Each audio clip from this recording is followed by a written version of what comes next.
been there, got out. Sorry, a minute or two late. We just were getting off with a client.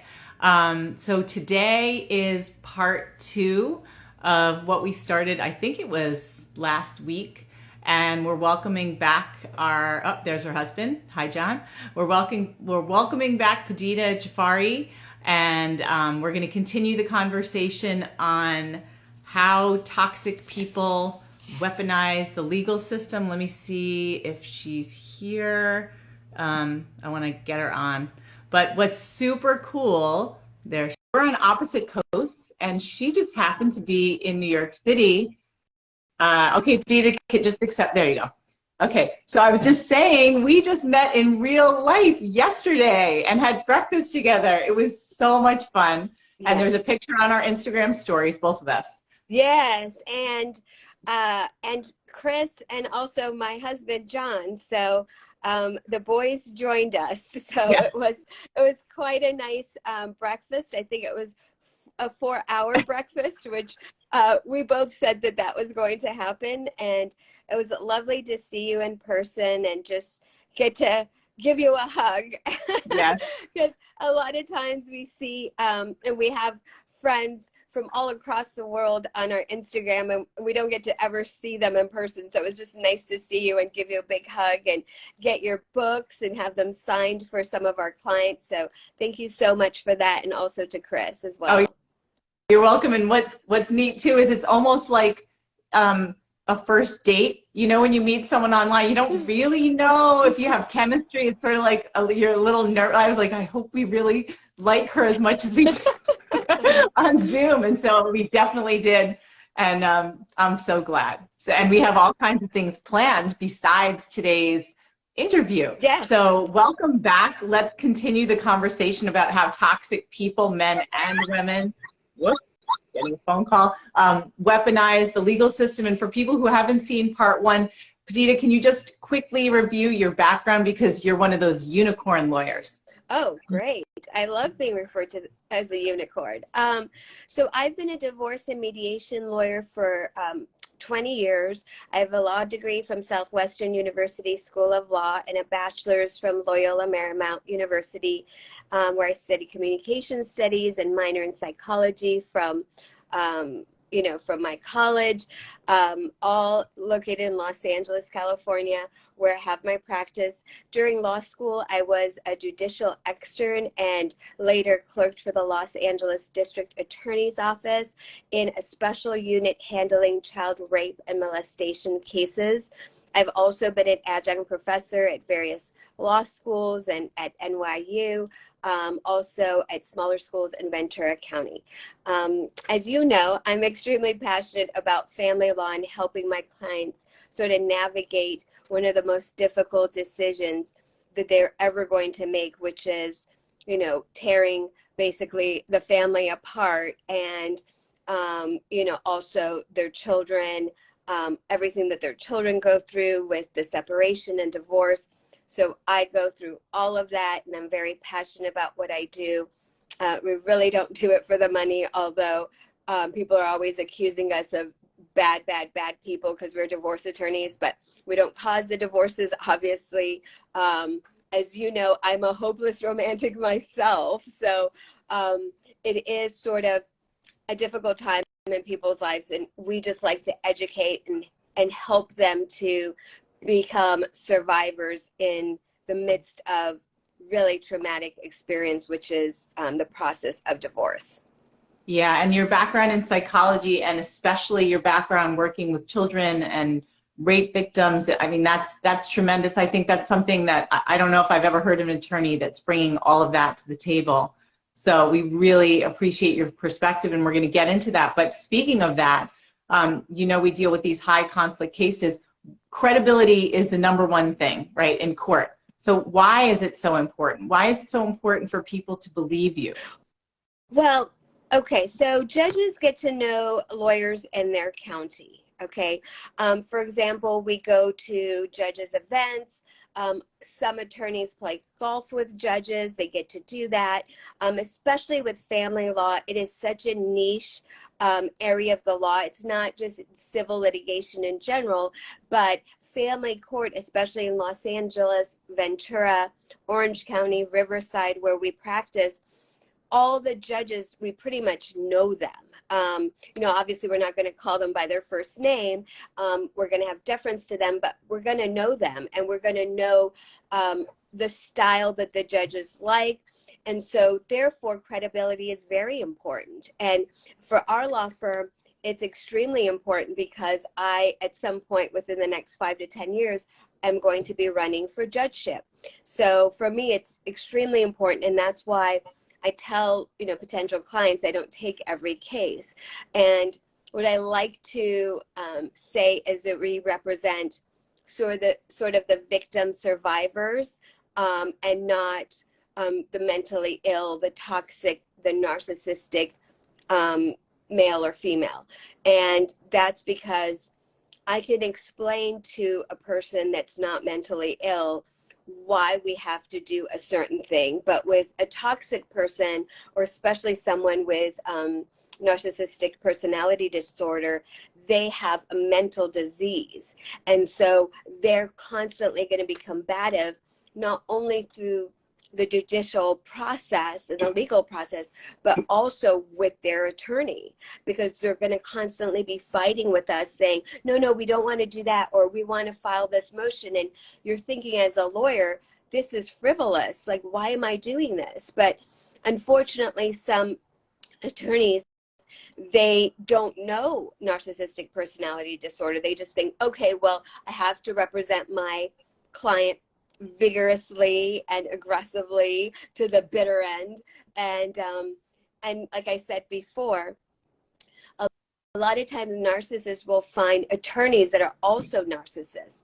So then you have those types of lawyers that they'll just advocate for their clients to advocate for them. And it's like, that's not how this works. That's not what justice is about. Justice is about being truthful and honest and putting the evidence before the court so that the judge can make an informed decision based on the evidence, not based on emotion. So, yes, so that's why I say, I think your partner, Chris, yesterday said that you represent the sweethearts and The sweetie pies. the sweetie pies. And I said, I think it's more like sweethearts, but sweetie pie, sweethearts. But we also, at our law firm, like, we will reject clients, and I will know within the first 10, 20 minutes, because I want to know what the client wants from the divorce. What is the end goal? And I'll know right away if they're, really want to use every stall tactic and every motion, or if they really want to settle the case in a reasonable, fair way. I mean, it's still going to be difficult, but if they're reasonable and fair, then that's the client that I want to have at our firm. So. Okay, so when you said that you can tell in a few minutes, 10 to 20 minutes ish, what they're like, is there a signal or a thing that comes up often when you ask them what are some of your goals that are like that's someone I don't want to work with? Yeah, so I have sort of like a list of red flags that I look for, and I suggest your audience also, the ones that are dating, look at these red flags as really like hard stops, because I think a lot of times what happens is people go, oh, well, I can change this. But in reality, narcissists, you can't change them because they have a mental disorder. And there's a couple that we know, like from social media, that say we've gone through therapy like our entire lives. And that's why we know that we're narcissists and we're trying to help people, And so here's a couple of red flags. They rush into a relationship. Like, I always ask, how did you get into a relationship? Like, how did you meet this person? How long did you date them before you asked them to marry you, right? If they say anything like it was a whirlwind and I didn't know what happened, and not good signs, okay? If they say that they have a lot of crazy exes, if they say, oh, you know, I have a baby mama, or I have a baby daddy, and, you know, he's crazy, and then I have 5 other guys before that, and 10 after that, and it's just, no. A lot of crazy exes is not good. Now, they may have, you know, 1 or 2, right? Because they don't know that they're narcissists or toxic, or maybe they were dating them when they were teenagers and now they're, you know, in their early 20s. So they might have 1 or 2. But if every single person they've ever dated has done them wrong, that's a red flag. Like, wait a minute, what is going on? They don't have good relationships with their children. Like, if they're completely estranged and they're like, you know, my child doesn't want to see me, but I want to force the child to see me, and you got to get me custody, red flag. Like, there's something, you know, really mentally wrong there. Also, if they don't like, I know this is going to sound funny, but if they don't like animals, or they abuse them. That doesn't, you know, if sound funny. Yeah, That I mean, makes sense. I mean, you know, if they're like, oh, she can have the dog, I didn't want that stupid dog anyway. You know, if they're talking about things like, I'm listening to them, right? And I'm taking notes, like, okay, stupid dog, huh? Okay. You know, like that type of thing. You know, obviously, like, some genders, we won't mention who because we'll get in trouble, don't like cats. Like, that's fine, okay? But if for some reason you're just like, I hate animals. I mean, we had people like this, Lisa. It's not a joke. Like, we hate animals. We're so glad that she's getting the dog now, and I see that dumb dog, and you're thinking, what? You know? So if they don't like animals, if they have poor credit, like, obviously, they're always living off of someone else. They have poor credit. And listen, people go through bankruptcies, and we are very, you know, sympathetic and empathetic to that. But if it's a repeated, no steady income, bad credit, living off someone else, red flag. Right. So these are patterns of behavior. This isn't like you're saying if you have this one thing, no, you're a problem. Not at yes, all. because So this is like a whole history. Yes, and thank you for making that clear, because people come for me all the time in the comments because I don't quantify it. But yes, these are like, you know, if you see a couple signs of these, right, it's like a hard stop. And then it's people that think highly of themselves too. Like, you know, I should get the kids because X, Y, Z. It's like, but nobody should. Entitled, their ego. It's like, I should. Well, why? Tell me why the other parent, you know, shouldn't see their child. And I remember very early on as an attorney, like 20 years ago, I said something in court, and I'm very careful about what I say in court, obviously, because everything is transcribed, and in some courts it's filmed. And I said something like to the judge, it was something along the lines of, it's okay if dad sees the child. It was something like that. And the judge admonished me and said, well, what do you mean, counsel, about it's okay? And so I was like, oh, you know, and so just things like that, you know, it's like, of course we want to be, you know, deference to the court and deference to the court and say, you know, dad and mom and things of that nature. But we're very careful how we talk about children in the court after that, you know. But I was a brand new baby attorney then 20 years ago.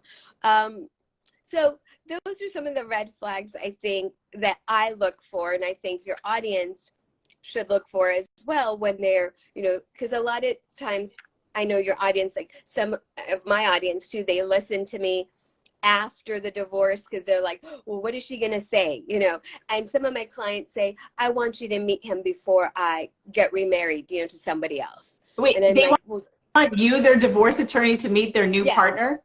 After their divorce is finalized. Yeah. Wow. Yes. Interesting. Because they trust my instinct. And I'm like, here's a list. Just go through the list, you know. But these are some of the red flags. And, you know, here's the other thing. Here's the way to escape all of that is there's an Instagram that I did and a TikTok about don't get married in your early 30s, until you're in your early 30s.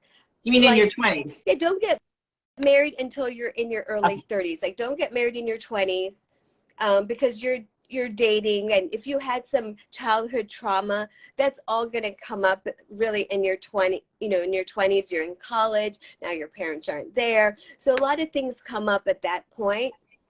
So someone said in the chat, that's my ex has every single one of those qualities.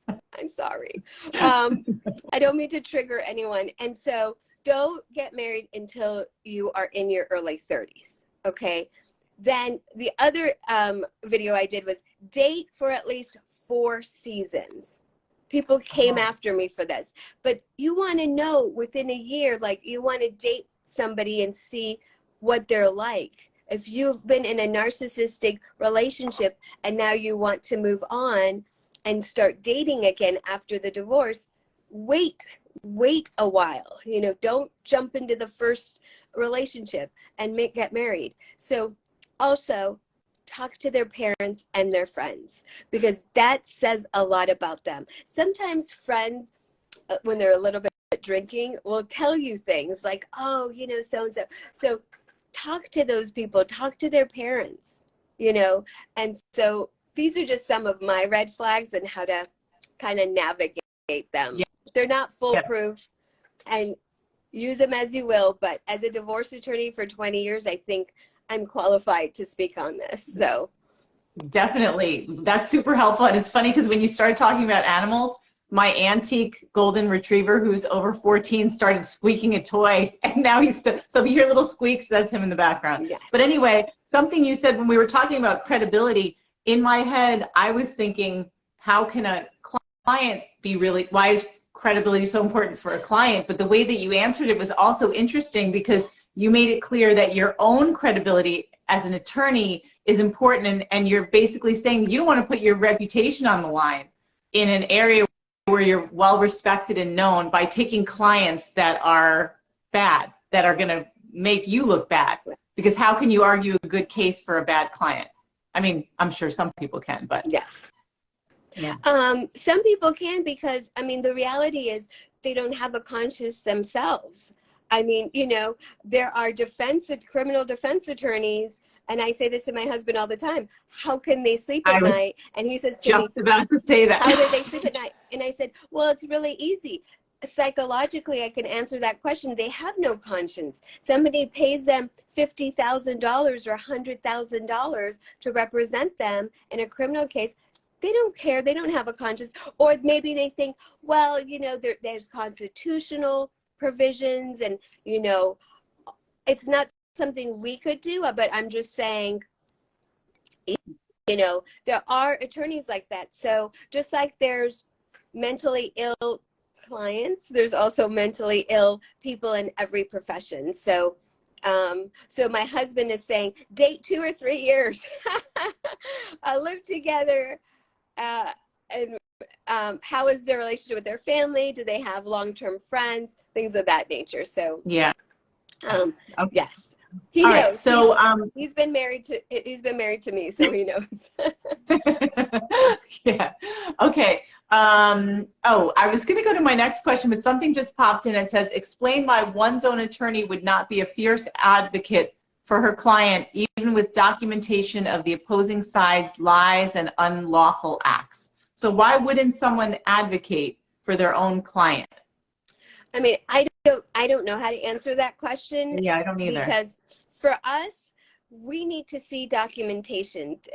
Later on in this discussion, we're going to talk about how, judges go by the law, the facts, the evidence.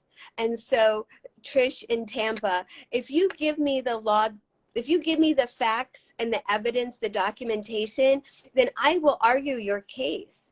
And I will put the law with it, right, to argue your case. But I can't explain why somebody else is not advocating. We have a case right now. It's actually in a different state. So I had to get licensed in a different state to sit pro hoc vice, which is called, a temporary lawyer in a different state, because my client was not represented well in that state by her attorney. And so when I heard it's a child abuse, sexual molestation allegations case, went from one parent to the other, and so I can't explain why her attorney did not represent her, and her attorney was, a hop, skip, and a jump away from the courthouse.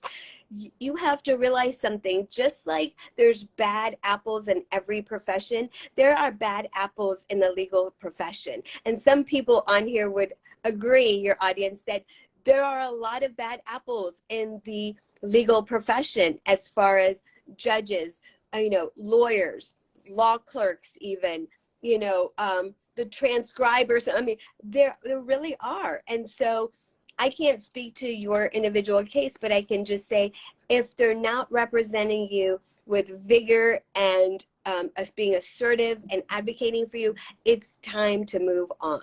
And that's what the client did with me. Actually, her mom contacted me from this other state and said, my daughter is in trouble because her attorney's not representing her. So, we need an attorney from California. And I was, like, what? As if I'm not busy enough. So yes, I took on her case because it was a sexual abuse allegation from one parent to another. So what is my husband saying? He says some attorneys litigate noise versus addressing the law and trying to find solutions. Yes, that is 100% true. Yep. So, yes. So anyway, Trisha, I suggest that you email either Lisa or I after, because I do want to help you, but I think your case is very particular. And so, you're saying that that's not what transpired. Well, I don't know what type of attorney you had, but obviously they were not advocating for you. And that's a shame. Yeah. So. Okay. So I wanted to ask, why do narcissists specifically fight for things that they don't even care about? That's a great question. One thing I think that the audience and sometimes my clients don't understand is narcissists have a mental disorder. So it's not like, and I said this before in part 1 last week, it's not like you and I, where we would not fight for things we don't care about, right? Like, why fight for something you don't care about? It just doesn't make sense. And plus, you're going to spend more attorney's fees. You're going to upset the other person. You're going to upset the court. Why do that? It just doesn't make sense. But for narcissists, that's not the way they think. When you are divorcing a narcissist, you are taking away their control that they had over your life and over your soul, which is something we discussed last week, which I think it needs to be talked about again. When you're in a relationship with a narcissist, they wound your soul. They don't just take your finances, your emotions, your mental health. Spiritually, they break you down. They wound your soul. And so therefore, it's really hard to explain this to someone that's never been in a toxic narcissistic relationship. So that's why, to answer your question, they will fight tooth and nail for sometimes child visitation and custody. And when they win, according to them, they don't ever see the child again. You see it all the time. What happened? And this happens with moms and it happens with dads. What happened? It's like, I had a case like that where I was representing the sweetheart, and it was the dad, and this was in Palmdale, Lancaster court, and I had to drive an hour and a half, 2 hours to get to court. But this dad was, he would come to court. He was always crying. He was telling me, I love my child. I have such a great relationship with my child. I do all these sports with my child. And she was fighting tooth and nail.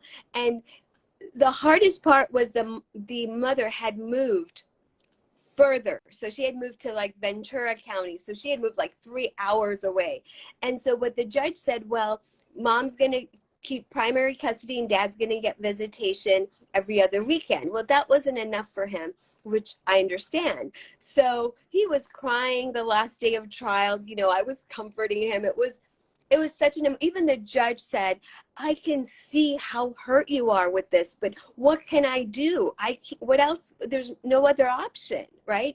So literally, I think it was 3 months later, he called me and he said, you won't believe this. And I already knew what he was going to say. He said, the son's name was Christian. This was years ago, so I can say the son's name. He said, Christian's moving back with me. She decided to get married and start a whole new family in a different state. She didn't want to take him, and now Christian's back with me. And that's exactly what I told him. I said, if you would just hold your peace and then just trust this process, she doesn't really want custody. She's just fighting you to fight. And so his child support went down to 0, and he got his son back, which that's all he wanted. And then the mom would, you know, see the child, you know, on, you know, holidays and, you know, Christmases and things of that nature. But she didn't want the child full time. She just didn't want dad to win. And what you don't understand, and some audience members might not understand, these narcissists have to win. So sometimes what we do is we say, okay, let's make this a win for you. You know, and we do the reverse psychology where they think that they're winning when in fact we're getting what we want. Yeah. And we're getting I what know. the client wants. It's hard to be patient, and often it's hard for people to see that they need to feel like they're winning, and there's ways to strategically make them feel like they're winning, but you're actually winning, but it might not happen right away, and it is really, really tricky. So another thing I wanted to ask is, why is parenting so hard for a narcissistic person? I mean, I have my own opinions, but I'm going to let you say it from your perspective. So narcissists, because of their mental disorder, they love and they thrive. Okay, they love and they thrive, and this is going to be controversial, on chaos. They love chaos. They are the most chaotic people you have ever met. They lie, manipulate, gaslight, and they don't keep good tabs on their child. They don't keep good records. You know, they're always late for soccer practice. They're always late for gymnastics. They want to look good, so they make sure that they're there, but they're late. They have no deference to any type of authority, so they'll get into arguments with the coaches. They'll write HR emails to people. I mean, they will just, anything that's chaotic, they enjoy.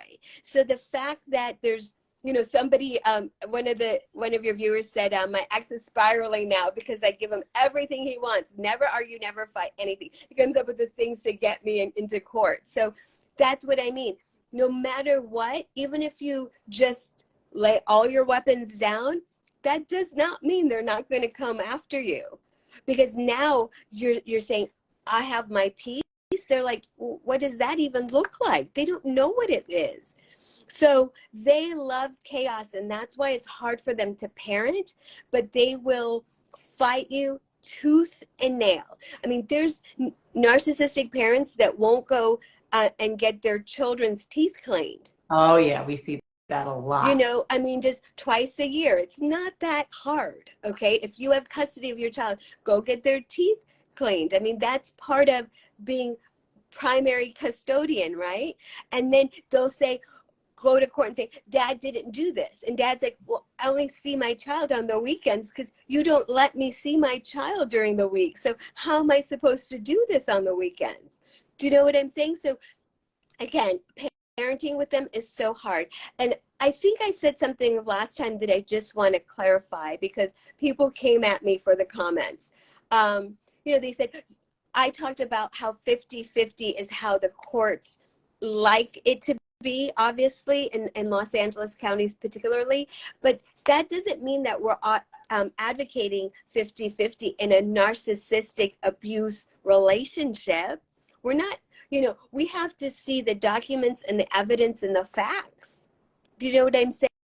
So I want to just clarify that, because people came for me in the comments afterwards and said, don't believe her. She's saying 50-50. That's never what I said. And that's not even what we believe at our firm. So, 50-50 for willing, able, ready fathers and mothers.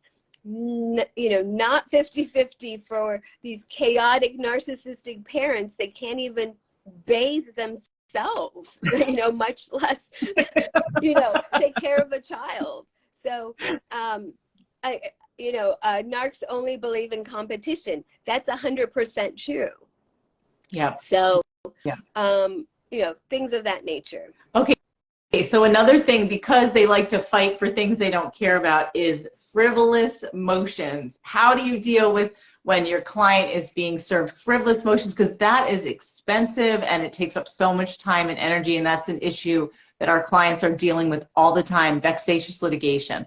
Yes. So when the narcissist loses control of their spouse, they will fight tooth and nail, okay, for things they don't want, things that, and then they will do what's called financial abuse and weaponizing the legal system.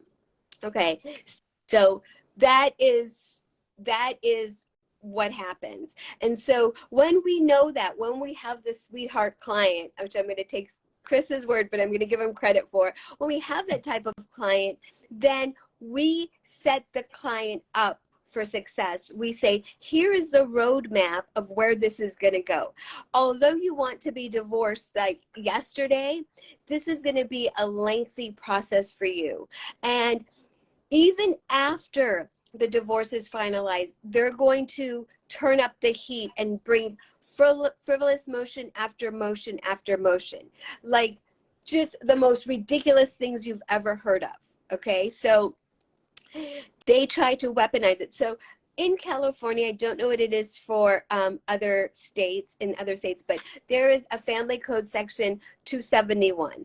And Family Code Section 271 says that if someone is acting in bad faith, then the judge can order sanctions. And sanctions is usually money sanctions. And so we always have that in our arsenal. And we'll put that in letters to opposing counsel to give them notice that, hey, this is where this is going, and we're putting you on notice. Now, if they file the motion, then obviously we have to rigorously defend the motion, but we always ask for sanctions. So that's part of our sort of arsenal, and I'm giving away our firm's secret. But I love it, because we specialize in dealing with people with legal abuse, so I love that. Yes. So things of that nature. I have sort of a newer client, and I don't think she would mind if I'm obviously not going to disclose anything that's confidential, but the attorney and I, here's an example of this where this happens. The attorney and I, the attorney called me, said she was new on the case. We were also the second attorney. We were also new on the case. We know that it's a narcissist abuse case with a very young child.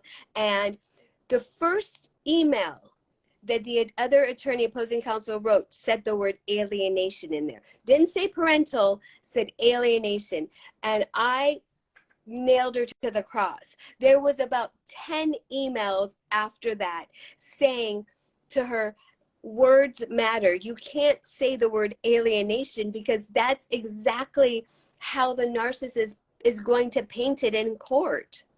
And so they're going to say, mom's alienating, mom's in. And I even copied the last 3 or 4 months of the child every time the child went to visit with dad, because mom had kept, she was journaling, and she kept really, really good calendar.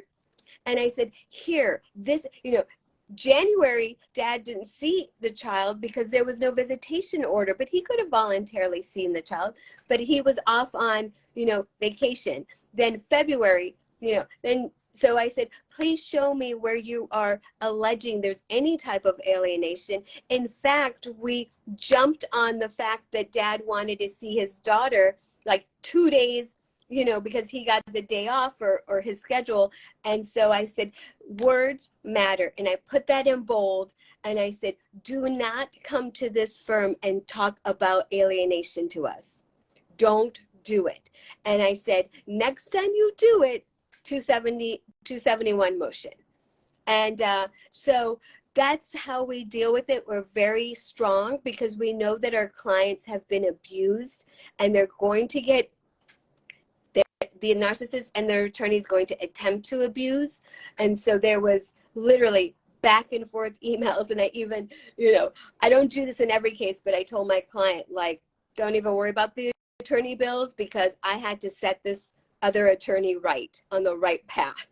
And so, but that's how we deal with it. We just put up a very strong front for our clients. I'm really glad to hear that. And I think that not even just assertive, but aggressively dealing with false claims of alienation are what we need lawyers to do more frequently, because it ends up most of the time where someone just makes a claim, they have nothing to back it up of alienation, and people like our sweetie pies are in defense mode, terrified that they're going to have the children taken away because somebody claimed alienation.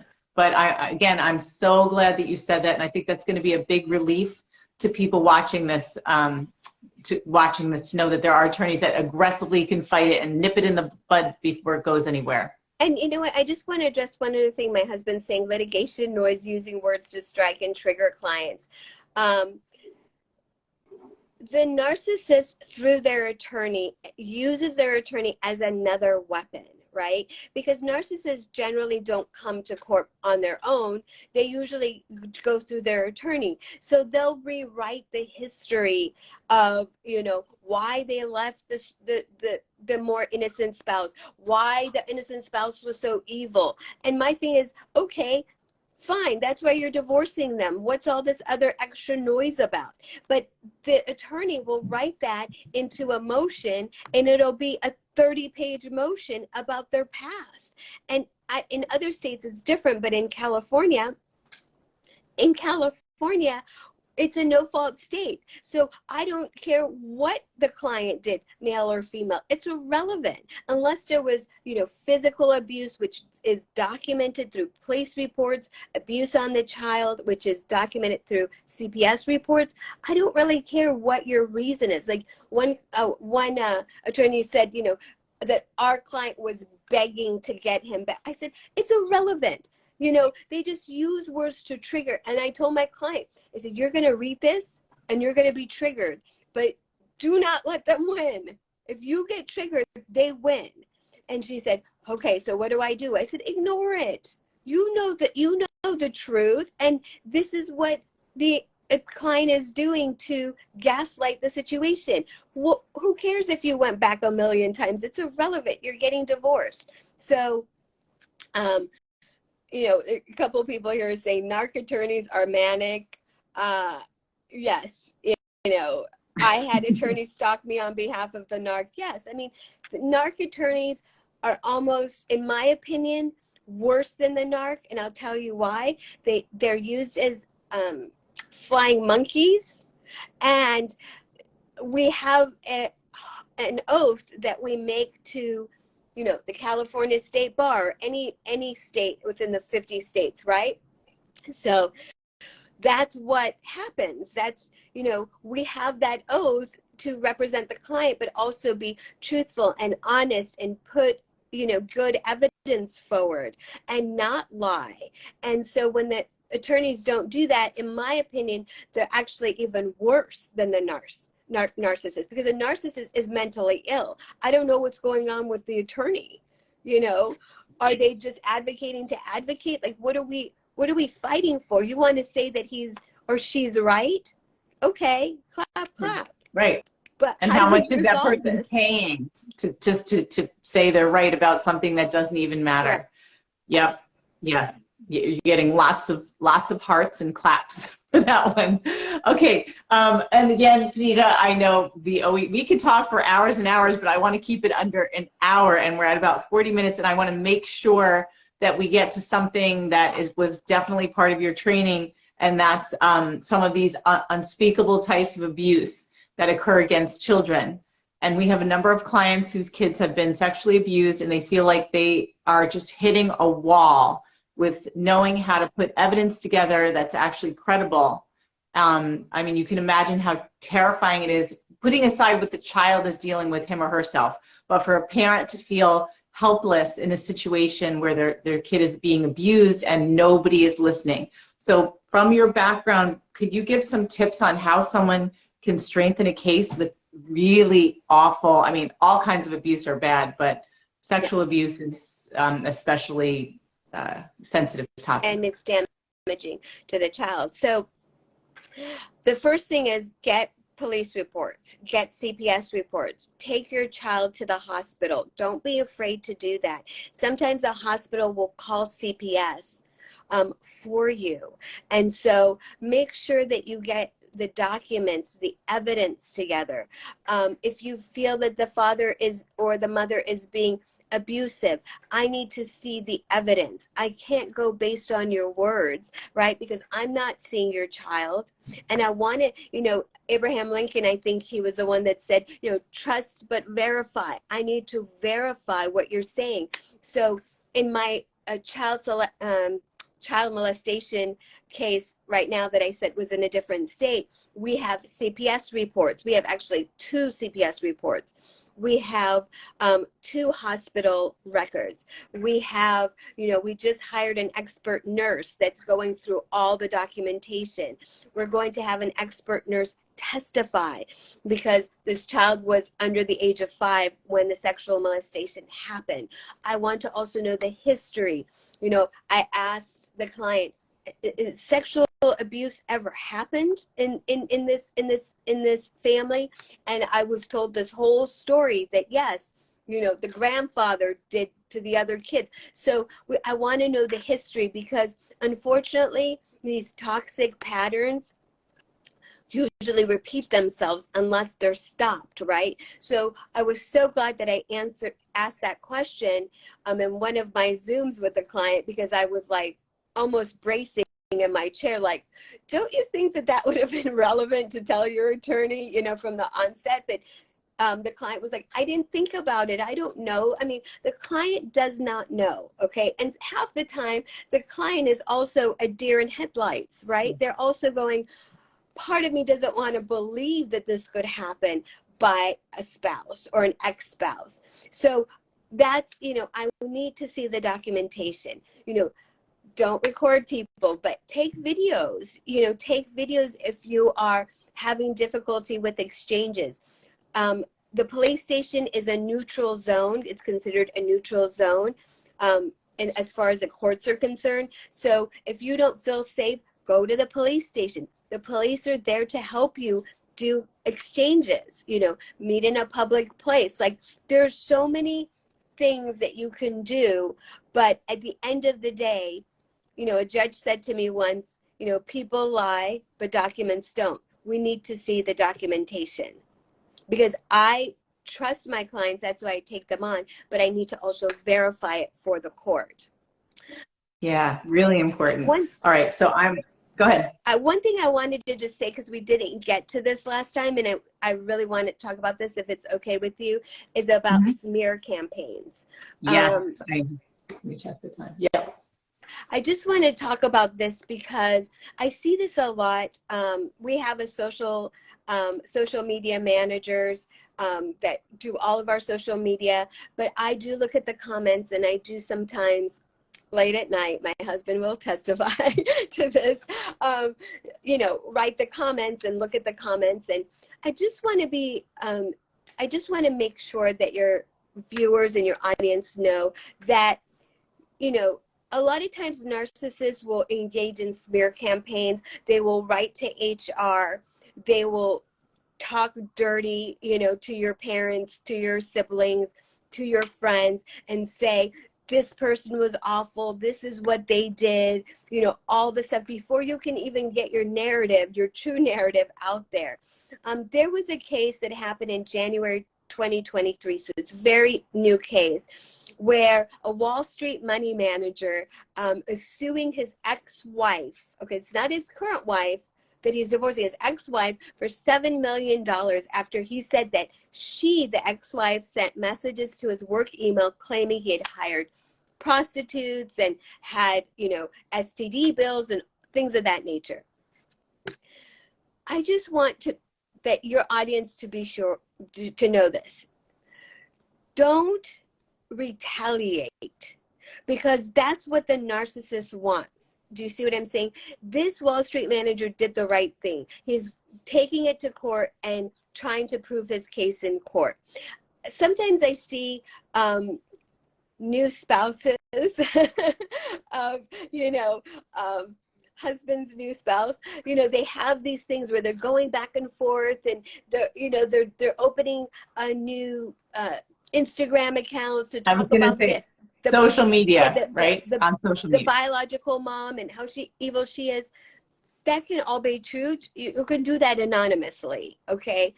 Because what happens is these narcissists, they love chaos. Remember, we said that from the onset. So they're going to love that. They're going to be like, ooh, somebody's talking about me. And then they will drag the new wife or girlfriend to court. They will get a restraining order on her. I've seen this before.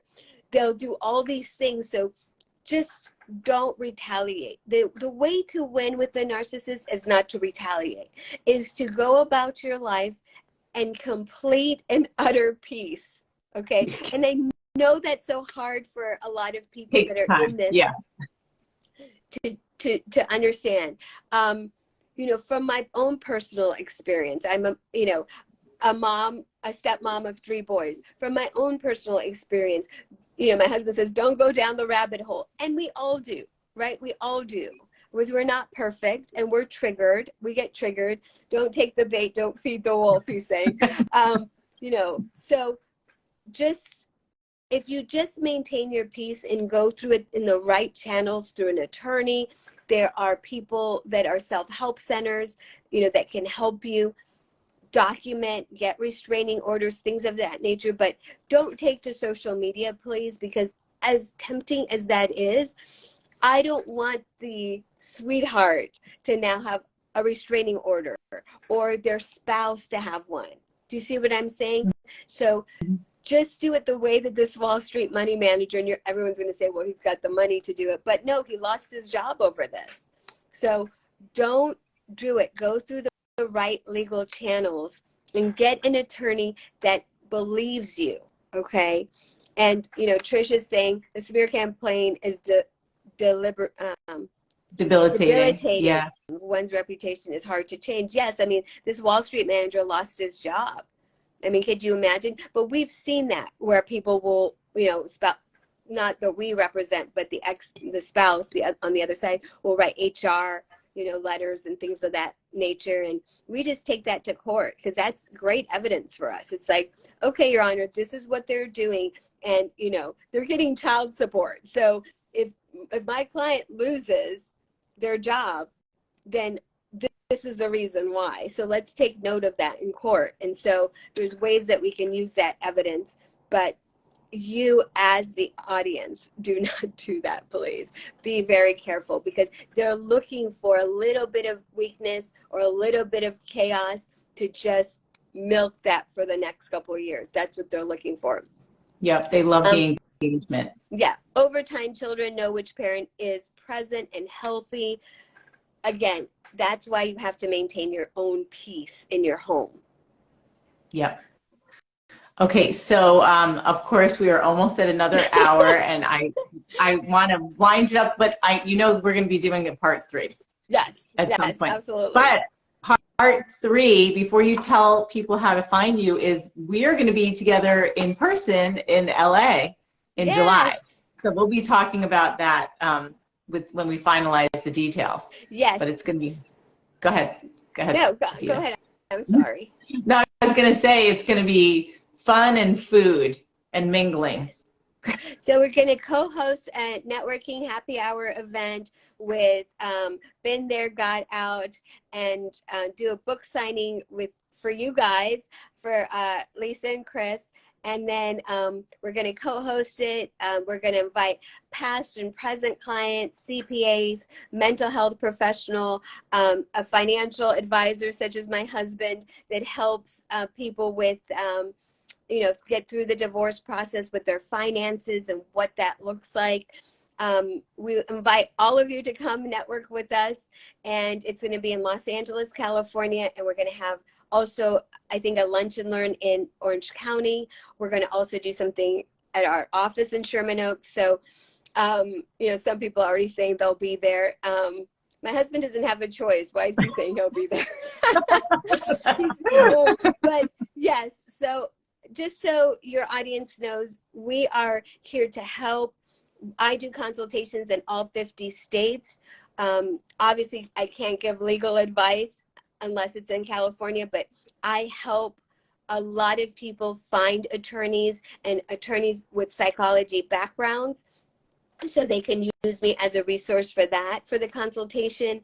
Our office is obviously in Los Angeles County, and we have a satellite office in Newport Beach where we live. We serve Ventura, Los Angeles, Orange County, Riverside, which is a huge geographic area. And so we, thank you, Priscilla. She's saying I'm amazing for any victim of abuse. Thank you so much. So yes, so getting in contact with us. Once we solidify the date in July, we will let everyone know and, shoot it out to all of our social media outlets. But we're very excited to, partner with, Been There, Got Out, because there's so many synergies in so many different areas, and we're just now finding out some of them because we met each other in person. And so, we look forward to helping more people, educating them, and really, trying to make a very difficult process a tiny bit easier, just a tiny bit, and so please reach out to us if when you need a strong advocate. Yes, I'm sure they will. And someone said, you're late to this. It's fine because I'm posting the recording in the next few minutes if we can ever get off, which is really hard for us to do every time we have a conversation. All right. But thank you so much, Padideh. Nice meeting you, John. Also, thanks everyone for listening, and I'm putting the recording up, and we'll give details of when we'll be together in real life in California this summer. Okay. All right. Bye-bye. Right. Thank you. Talk to you. Bye-bye. Bye.